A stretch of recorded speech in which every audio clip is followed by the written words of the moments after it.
All right, thank you everybody for joining us tonight. B'ezrat Hashem, we're going to be continuing in the very important subject, the laws of Pesach. Tonight, I want to finish up a couple of points that we didn't get to last week, B'ezrat Hashem, and also go on into a very important discussion about the different types of products that are available out there for purchase and what is okay and what's not okay. And it's important to be aware of for this Pesach.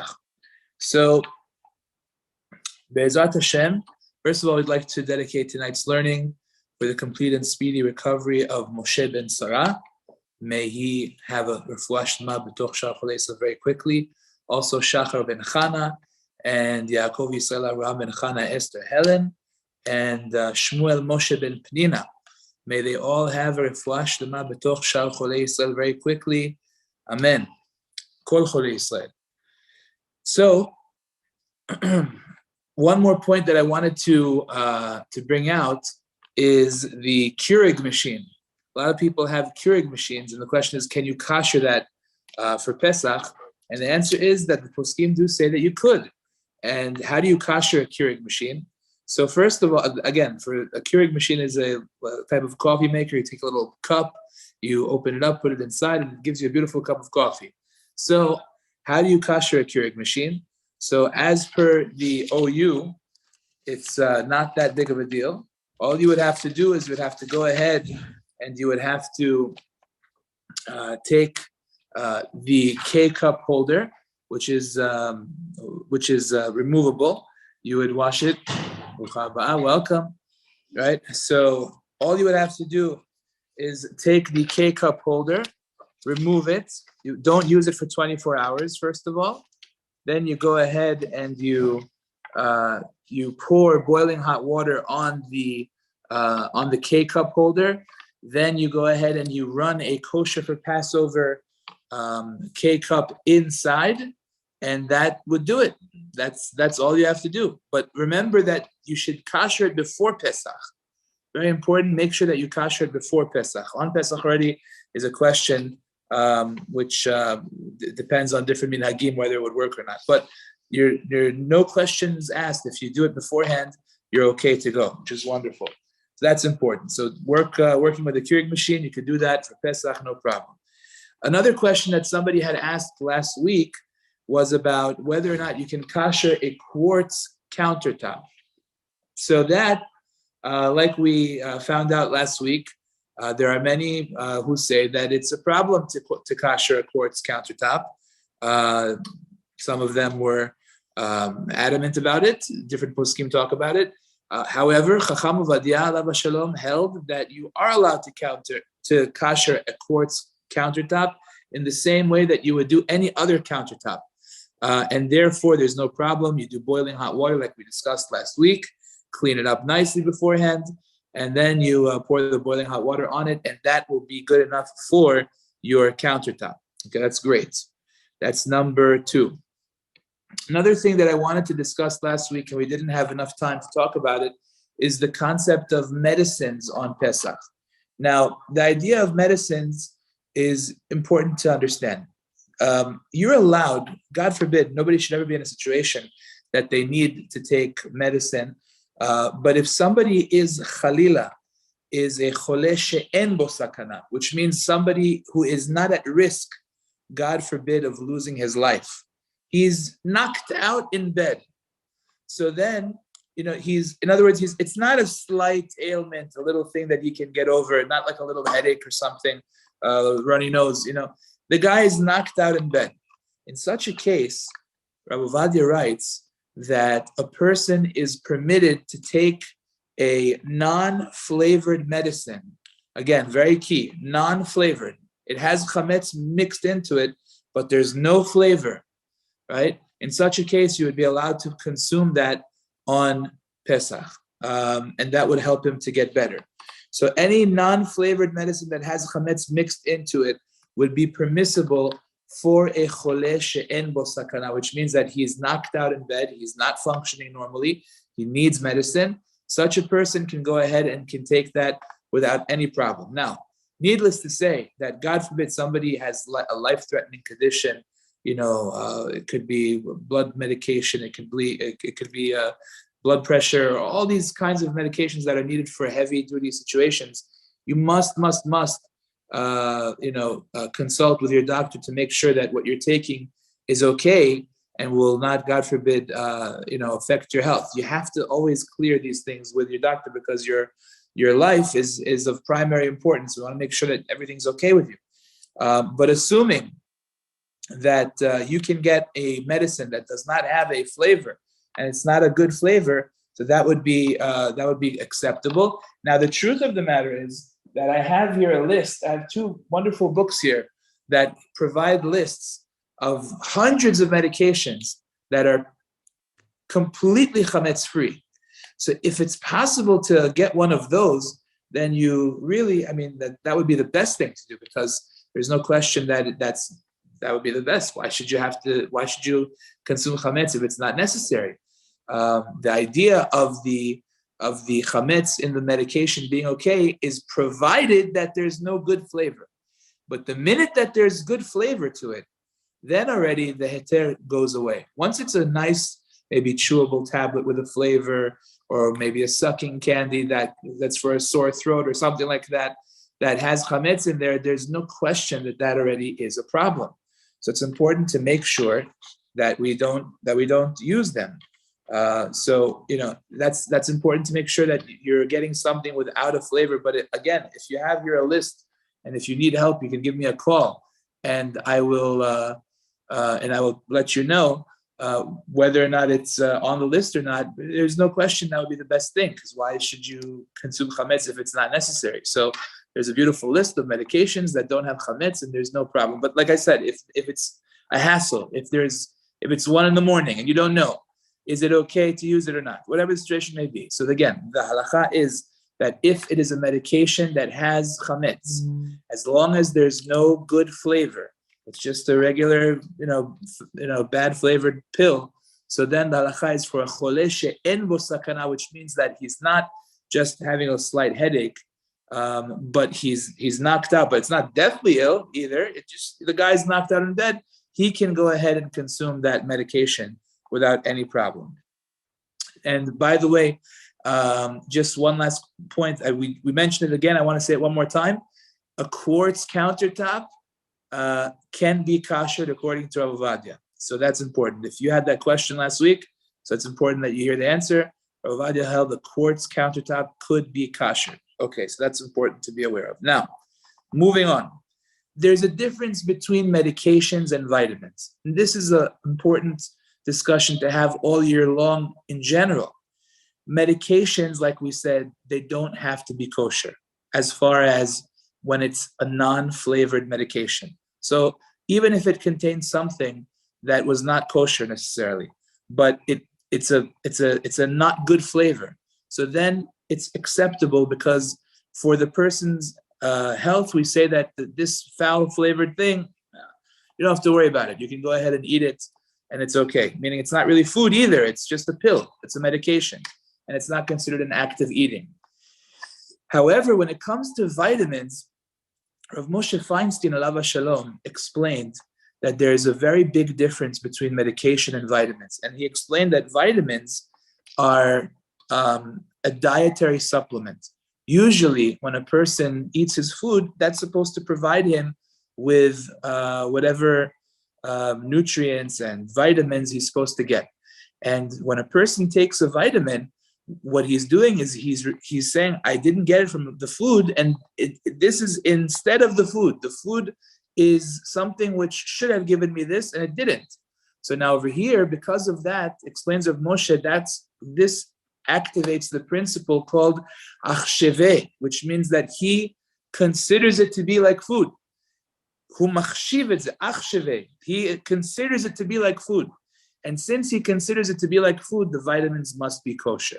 Because now that chametz that was left over there is now considered to be like food, although it still has that foul flavor, but he's considering it to be food, therefore it needs to be kosher. So what do you do in order to get kosher for Passover vitamins? The answer is there are different locations. For example, there's a store in Brooklyn called Wealth of Health that they have a beautiful, they just have a very good knowledge of what is considered to be acceptable, what is considered to be just a problem of kitniot, which for Sfaradim is not a problem.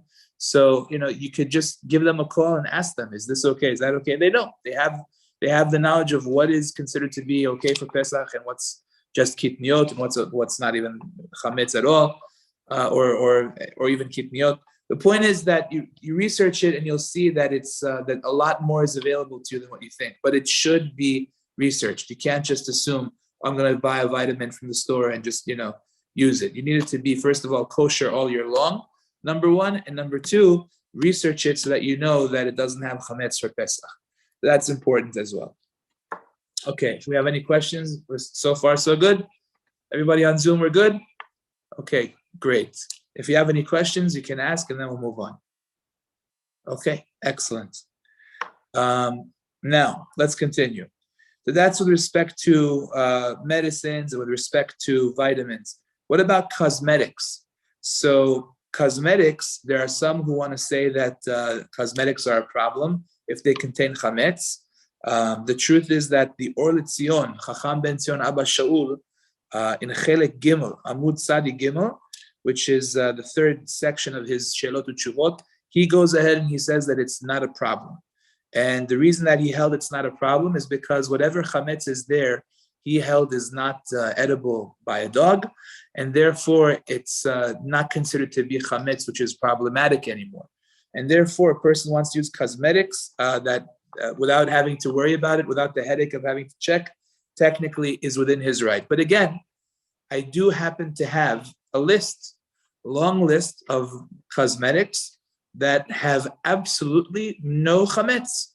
And if a person has the ability to satisfy all opinions and they want to take the extra step in honor of Pesach, I think it's a wonderful thing. Again, not necessarily required, like I said before, but if a person wants to take the extra level, bechavod, all the power to them.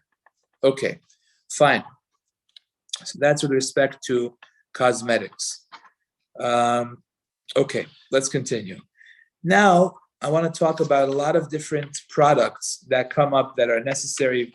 People need them for Pesach, but it's important to be aware that sometimes things which don't seem to be problematic really could be problematic. So there are things that we need to talk about. So first of all, I'll give you one such example. Frozen vegetables seem to be very innocent. It looks just like a vegetable that was frozen. That's it. They froze a vegetable. So you would say to yourself, okay, what could be the problem? Where's the issue with the chametz? So the answer is that the truth is sometimes they blanch the frozen vegetables, and that could contain chametz in it. And sometimes they blend even pasta into the frozen vegetables, which is interesting depending on the company. Sometimes the equipment that they use to pack the frozen vegetables is on equipment that they also made pasta on. And sometimes they have subcontractors that they give out their equipment to that put all kinds of chametz on the equipment. So therefore, it's a big question mark every time you buy a frozen vegetable package. You don't know what's there, what's behind it. You haven't researched, where it came from, which plant it was produced at, etc. You don't know any of these details. So every time that you purchase frozen vegetables without a hechsher for Pesach, it's one big question mark. So who needs that? Therefore, you should get frozen vegetables that have a hechsher for Pesach. Clear? No? Good? 100%? Okay, great. Now, another important point that I saw, by the way, just before we move on, a lot of what I'm going to tell you right now about different products is based on the JSOR guide for Pesach, which is the Jersey Shore hechsher, which is a great guide that I saw that they produced. Really nice. Jersey Shore Orthodox Rabbinate, beautiful guide that they produced, and it has a lot of great information. I encourage everybody to go and take a look at it. and you can use it. It has a lot of details there. It's very easy to read, and I think that everyone will gain a lot from it.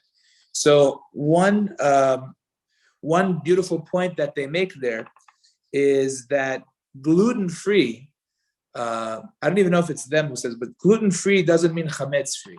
Sometimes a product could be gluten-free, but that doesn't mean that it doesn't have chametz. For example, oats are gluten-free, but when you cook them, they're definitely chametz. Scotch that people drink, the Scotch whiskey is gluten-free, but it's definitely chametz.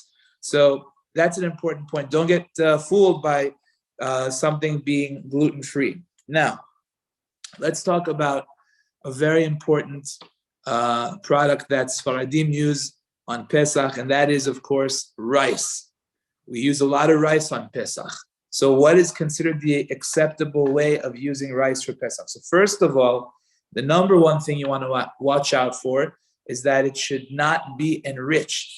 If it's enriched, then it is a big problem. That means that there's additives of chametz in there, and make sure that it's not enriched. That's number one. Which are the two best types of rice to purchase? So they say that jasmine rice or basmati rice is the best, because those are the ones that are the easiest to check. And how do you go about checking the rice? So first of all, this I do believe was from the JSOR guide. They say over there you spread a white cloth or sheet for contrast. You pour several cups of rice and spread it out flat, and you slowly pull the clean grains towards you. Whatever grains look suspicious, you get rid of them, throw them out, and you repeat that process 3 times. And once you've done that, that's pretty much how you would check your rice, and that it's good to go.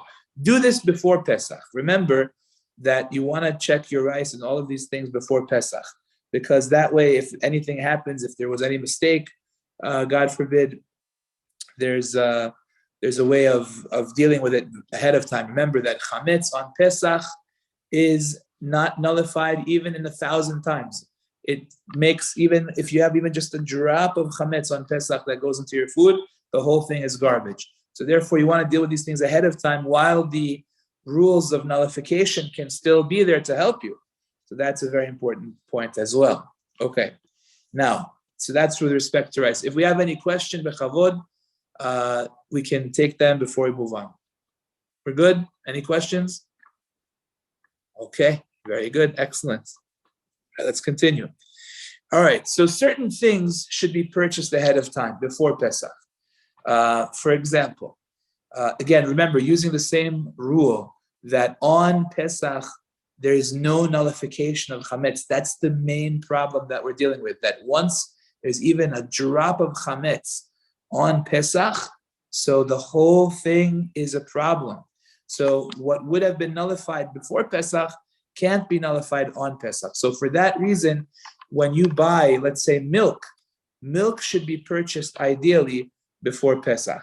Now, usually, if you're, let's say, purchasing Chalav Yisrael milk, so these guys don't feed their animals for like 5-6 weeks anything that is chametz ahead of Pesach, so that it's like totally out of their system, because they're very concerned about this, that God forbid a drop comes out, a drop of chametz of the food that they ate comes into the milk on Pesach. It could happen. And then the whole, again, you just need one speck of it.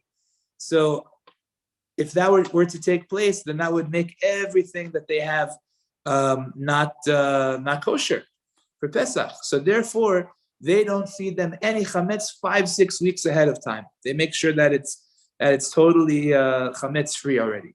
Now, other companies, regular OUD or any other hechsher companies that's not Chalav Yisrael, that are owned by, let's say, non-Jews, they're not doing this, right?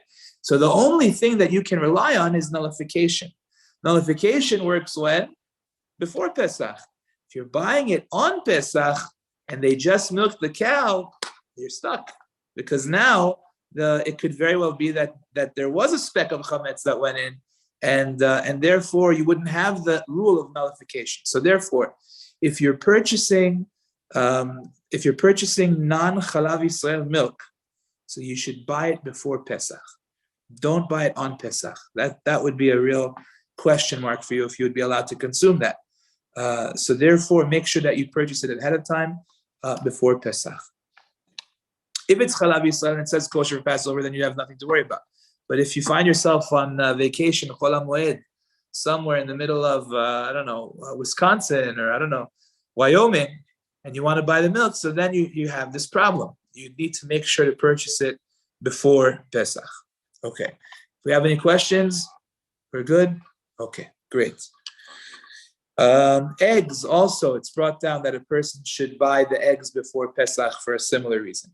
But it's not exactly the same, but ideally, if you can, try and purchase it before Pesach. Okay, now, when it comes to butter, that also needs a special hechsher for Pesach. These things are very important to watch out for. Okay, now, a couple of rules when it comes to buying products all year round. Buying products for Pesach, you should watch out for a few things. This is a few points that the JSOR points out. Sometimes by mistake, workers put a year-round product on the Passover shelves. The reason is because the label looks the same. It's very important to make sure that you carefully purchase your products. Sometimes they mix things up, they put them on the shelf, one next to the other. You have to carefully look at what you're buying. Sometimes it looks like a product that was Kasher LePesach, but it's not. They put it next to each other. You have to really look at what you're buying. Sometimes you'll see that a particular product has two hechsherim. Another important point. You'll see one hechsher says badatz, and another one is a different hechsher, and it'll say on it Kasher LePesach, but the Kasher LePesach is not from the badatz. It's from the other hechsher that you would never really rely on. Let's just say, for argument's sake, there's such a thing, that there's a hechsher that you wouldn't trust, and then there's a badatz, but the badatz says it's not Kasher LePesach. It says this hechsher does not include Pesach, and the other guy says it's Kasher LePesach. You have to watch out. Is this your standard or not? Sometimes that takes place. Remember that it's always preferable to buy something Kasher LePesach over something which is not. And another very important point is that sometimes the letter P can be extremely tricky. Sometimes a company will write that it's kosher and then they put a P next to it. And the P does not mean Passover. You look in the ingredients and you see, there's wheat, there's malt, there's all kinds of chametz here, but there's a P. What's the P? P means parv. The P means parv, which means it's not meat, it's not dairy. So you got to watch out for that. Sometimes a P could be misleading. When OU puts a P, you know it means Passover. But not every hechsher is OU. Some of them come from Europe, some of them come from Mexico, some of them come from all kinds of places, and the P could mean parv. It's happened.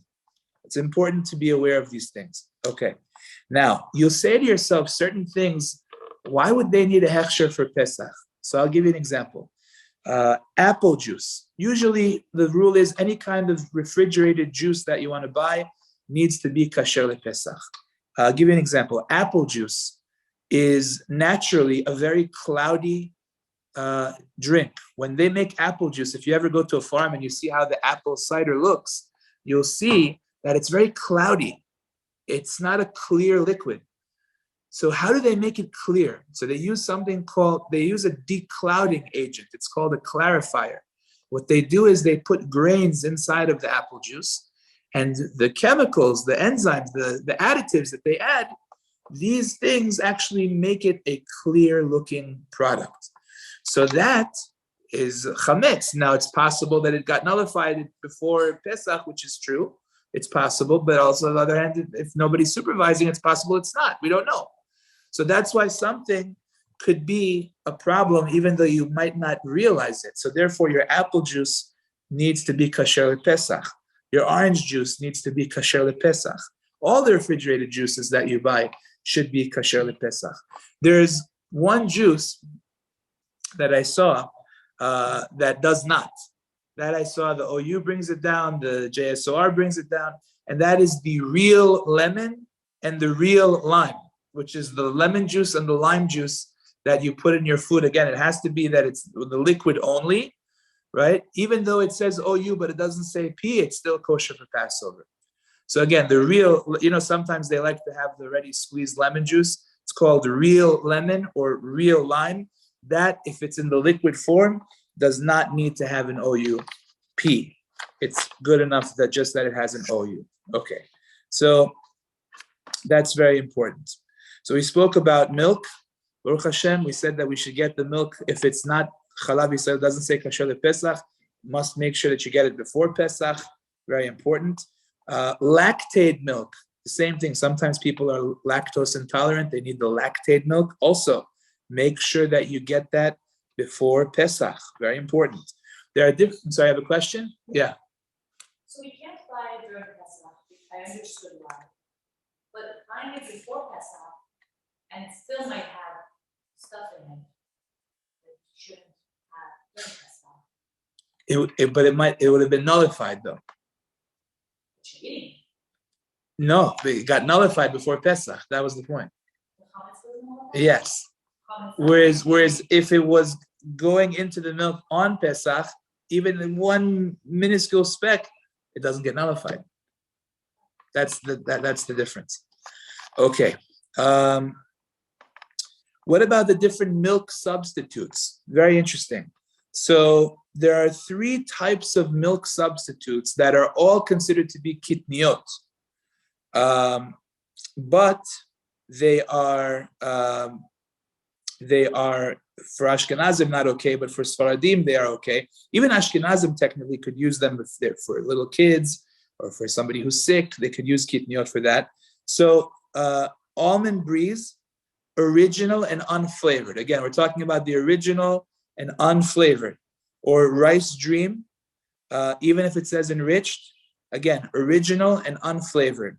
Soy dream, again, original and unflavored. Technically, they're all kitniot, which for Sfaradim is okay. These things are allowed to be used. Now, once you start getting into flavors, that's already something you can't use anymore because that needs to be certified Kosher Pesach, which I don't believe it is. But these regular flavors, again, original and unflavored, is okay as a milk substitute.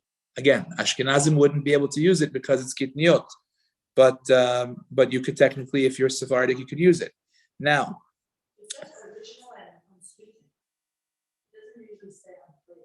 okay, so the point, they're original, unsweetened, but the point is no flavor. Make sure there's no flavor on it. Yeah, no special flavor. Now, the Califia almond milk, which is the one that comes in this like kind of taller bottle. It starts off like this and kind of gets a little bit rounder on the bottom. That almond milk you cannot use. The reason is because they also produce oat milk, and that's a problem. So you don't want to use that. Okay. Now it's asur to use that. Okay. Now another important point: you have sometimes beans that need to be checked before Pesach because some companies, as you know, I'm sure you've seen in the stores, they have cholent mix, which is beans mixed together with barley. They sell it to you in a bag, beans and barley. The companies that produce those, so they have barley around, which is potentially going to be, if it gets into your food and gets cooked, would be chametz. So therefore, you would have to check beans that come from those companies that they shouldn't have any barley in them, which is important as well. Okay. Now, let's talk for a little bit about coffee. So, on Pesach, you really should not go into any kind of store. Let's say normally you would get a coffee from a 7-Eleven. You might get a coffee from Starbucks or something like that. You really should not go into these places on Pesach. And because there's chametz all over the place, there's no way that you could, keep chametz from getting, into your. It's just one big disaster. So you don't want to go ahead and buy that.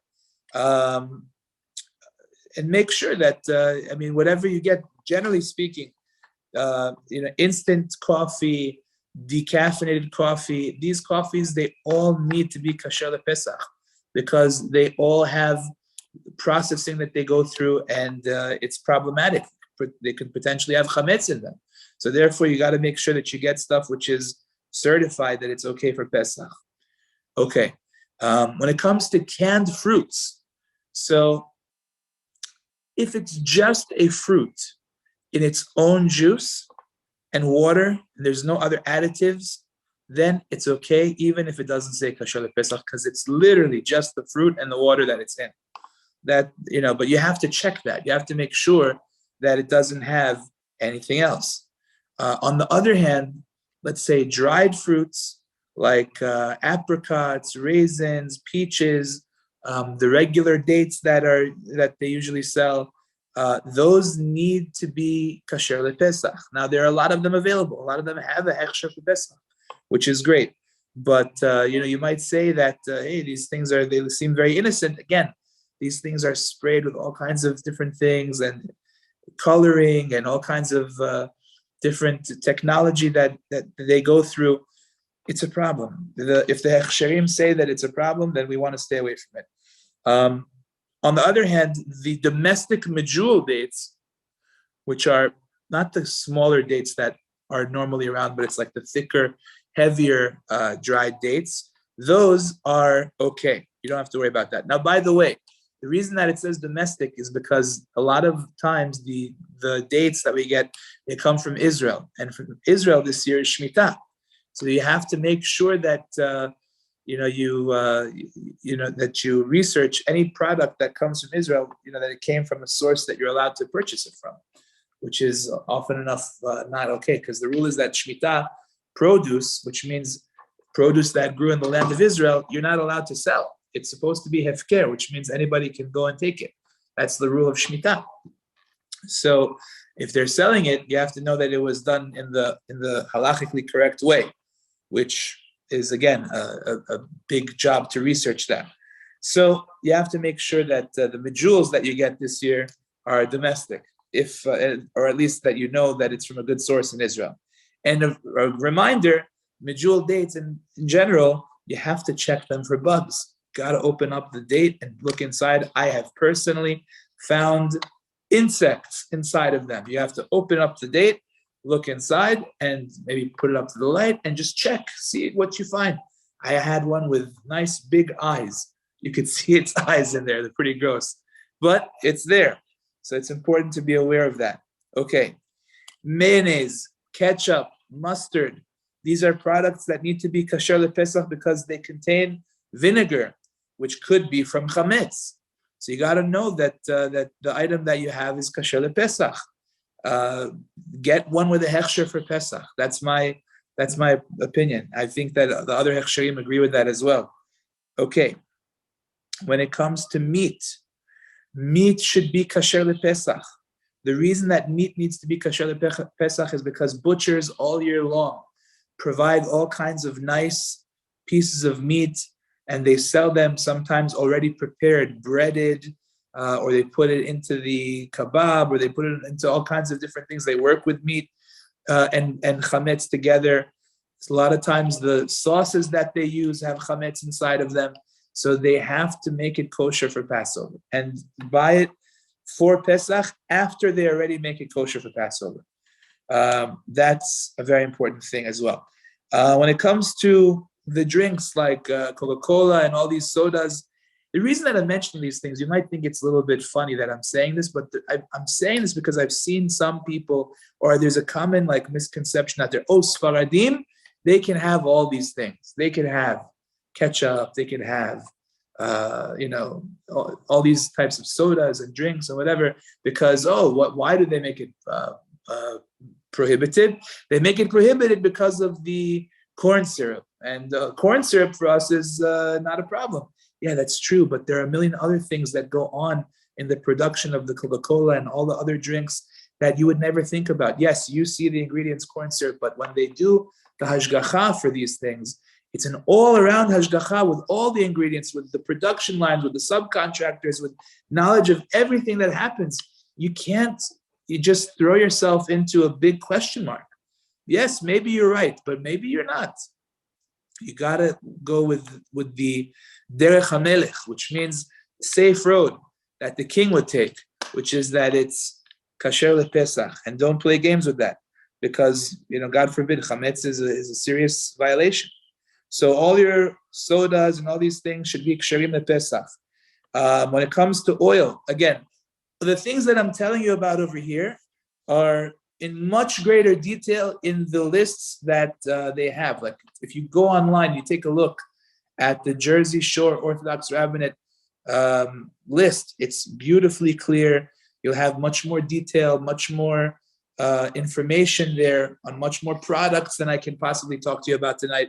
But it's important, it's important to talk about it, but you should do your research as well, and you'll find out much more information too. So another beautiful example, oil.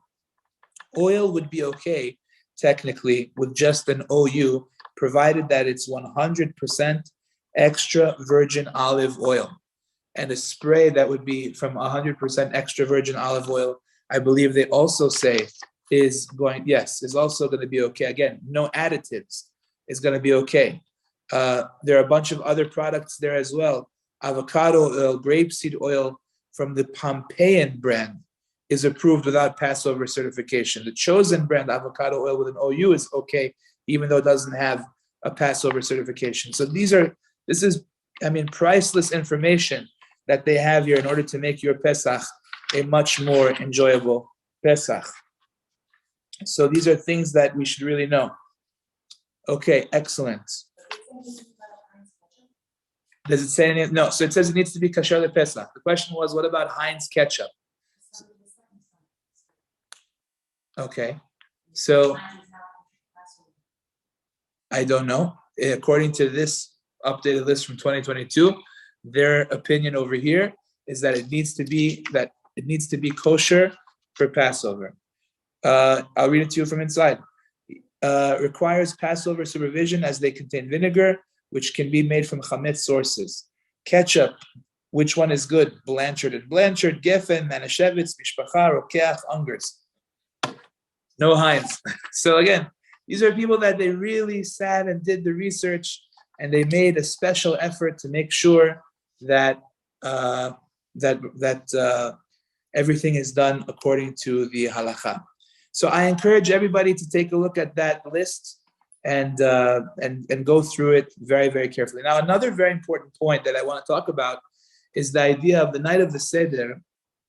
As you know, part of what we consume the night of the Seder a lot is maror. Maror is generally we eat lettuce. Maror is the bitter herbs, and we use lettuce for maror. Now, lettuce many times could have bugs, and therefore it needs to be checked ahead of time, and you have to make sure that you do a thorough checking. There's a story that the Ben Ish Chai brings down. He says that there was a chacham that was once walking along in the street, and he passed by an open courtyard in which he sees a lady who is checking lettuce. And she's checking the lettuce, but she's checking it very quickly. She looks at it and puts it down. Looks at the next one, puts it down. Next one, puts it down. And she's doing it very, very quickly. So the Ben Ish Chai says to her, the rabbi Ben Ish Chai is talking about, says to this woman, "Excuse me." And she says, "Yes, how can I help you?" He asked her, "How many hairs do you have on your head?" So she said, "Excuse me?" She said, "Yes, how many hairs?" She said, "That's it's too many to count." He said, "That number is the amount of chayavei malkuyot, which means the amount of sets of lashes that people are going to become obligated in receiving due to the fact that they're eating so many bugs from your lettuce. Because every bug that you eat, God forbid, is 5 sets of lashes. It's a bug that is not from the water, or not a bug that flies. A regular crawling bug is 5 sets of lashes. So he said every bug that a person eats is 5 sets of lashes. You know what's going into these people's mouths without you checking? By the way, this is another wonderful reason. I don't know if you guys have heard this, but sometimes I remember people telling me when I was younger, "Oh yeah, we go out to not kosher restaurants, and we eat fish and salad. What's the big deal? Fish and salad." So, you think, yeah, well, fish is kosher and salad is kosher. So what could be the problem? And there's nothing further from the truth. Chalila v'chas. First of all, the fish they cook next to all the other not kosher things. Chas v'chalila, so it gets the taste of the treif, which is for sure isur d'oraita. Besides for that, they think they're eating healthy by this out. They don't check for bugs. What don't they understand? They don't check for bugs. It's a very severe thing. So everybody there is eating lots of bugs, infested. It's important to be aware of that. So when you prepare your seder for when you prepare your lettuce for the seder, you have to make sure that you check it. You check it patiently with proper lighting. You can hold it up to the light, or you can use a light box, and that way you can go ahead and have it prepared ahead of time for the seder without any rush. We have a question. Looks like. Bechavod, please ask your question. Yes, Rabbi. Are dried vegetables kosher for Passover if it doesn't have an OUP on it? Dried vegetables. So, Dried herbs. What's that? Dried herbs, sorry. Dried herbs. Like parsley and Give me fenugreek. a second and I will look it up. Let's see. So over here they talk about frozen. You mean like the frozen ones that you get in the little boxes? No. It's dried, not frozen, dried. Dried. I have to look it up for you. Let me make a note for myself and I'll look it up I'll get back to you. Sorry. That's okay. Dried vegetable. I believe the answer is it probably will need a hechsher, because once it's dried, then usually it means it's going through some kind of a process, which means that it's on equipment, which means that it's you have to know that the equipment was used without chametz. So my guess would be that you need to have a hechsher for Pesach, but I'll look it up and see what the hechsherim say about it. Okay, Please. so that's sure. So that's a very important thing that we need to think about. Try and make it that your lettuce checking is done properly. Now, by the way, it's a good opportunity to talk about the idea that at the seder itself, it's worthwhile to if there's a certain amount that you have to eat. We say normally that 1 kazait of romaine lettuce is 30 grams. So if you have to have a kazait of romaine lettuce, so 30 grams of lettuce, is not a small amount. It's, it's pretty sizable. But if you want to be able to know how much it is, you can simply measure it ahead of time. And once you measure it, okay, I ate this amount. I did my mitzvah, I'm done. So that's a good opportunity. After you check your lettuce and it's already prepared ahead of time, ready to go for the seder, you can then actually measure the amount and you can put it in a bag ahead of time. And that way everyone will get a bag, a kazait. Say, okay, this is my kazait. I don't have to have any more if I don't want to. So that's a good idea as well. I'm sorry? You could simply weigh it and you see 30 grams. The Chacham Ben Sion held that 30 grams of romaine lettuce is a kazait. And that's it. That way I did mine. I had my kazait. And then you have to have one more again with the korech, with the sandwich that you have. But beyond that, you don't have to have anything else. Okay. Okay, everybody. So I think we can call it a night for tonight. If we have any other questions, bechavod, now's a good time to ask. If not, then we can call it an evening and wish you all a chag kasher v'sameach. Thank you, Rabbi. Okay, sure. Thank you so That's much. all the best. Thank you. Thank you.